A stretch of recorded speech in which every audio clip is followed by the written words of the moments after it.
Bosswak, matino na daw mag-solo ngayon ah. Huwag na kayo umasa, boy. Ang hirap sa inyo, umaasa pa kayo, masasaktan lang kayo pag nag-solo kayo. Kita mo yung drop ng kalaban, boss, pang tournament. Tapos yung pick nyo, ayan, Layla, yung IGN, 522. Parang may naamoy ako hindi maganda. Enjoyin nyo na lang, guys. Wala na eh. Wala nang pag-asa dito sa solo RG na to. Ito, nagti-turtle na oh. Oh, nasan yung XP nyo? Nandito na lahat ng kalaban, yung XP nyo, nagmi-minions. Wala talaga siya pakiramdam, no? Magmi-minions talaga siya eh. Diba? Palo ang mga kalaban na binigay, boss, oh.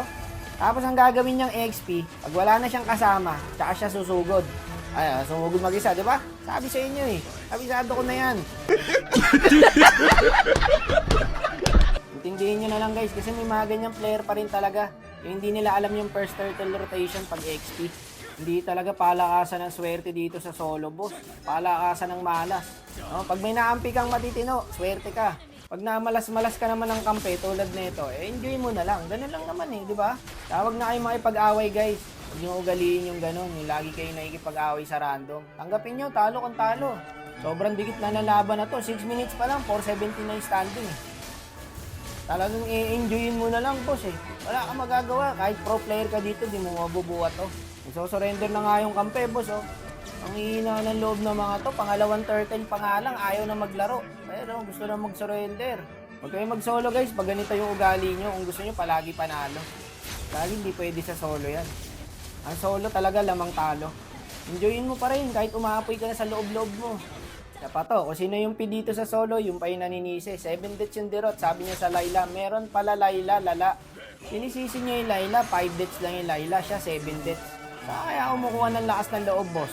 No? Kapag sinagot nyo lang yan guys, makikipag-away lang kayo dyan. Ang gawin nyo, hinga kayo malalim, inhale, exhale, tapos tanggapin nyo na kagad, natalo na. Wala yung mga ganitong klaseng laban, boss, alam mo na kahinat na. Mapapagod ka dito, kakalaban eh. Gusto mo lumaban, yung kampi mo, ayaw na. Ayan, 3 na, nagsosurrender. Bigay nyo na to. Buti pa yung dirot, tanggap nyo na eh. O no, bigay na daw eh, bigay natin, di ba? Ganun man dito, boss.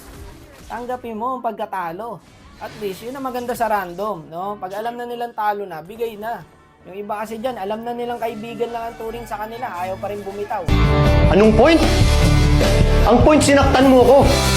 Niloko mo ko at hanggang ngayon niloloko mo ko. Aray ko po. Gagi, may ads. Loko kayo, mapanakit ah. Nanonood na lang, nasaktan pa oh. Yawa. Wala na, endable na yata to, boy. Okay, bigay na natin. Ganun talaga, bitaw na natin, boss, no? Sabi nga ng dirot, di ba? Bigay na natin to. Wala na eh. Alam niya na, boss eh. Pag ganun, bigay na guys. Huwag niyo na ipilit, gagi. Masasaktan lang kayo. Pag pinilit niyo pa. Nakakasama na ng loob. Ang hirap magpa-immortal, tapos bibigyan ka lang ng kampe, ganun. Tignan niyo kampe yung binigay, guys. Legit lang. Kumbaga, hindi ka matutuwa sa binigay na kampe, boss eh. Paano ka matutuwa? Isang emo, feed pa. Isang honor, may honor pa. May glory, may glory. Tapos sa kalaban, emo. Hindi maganda to ha. Glory, emo. Luging-lugi, boss. Glory. Putik na yan. Tapos emo ulit. Ay, sa 3 emo sa kalaban. Tapos sa amin, may isang honor. Kailangan ikiklamo yan sa ano? Kailangan pag-usapan niya sa Senado, min.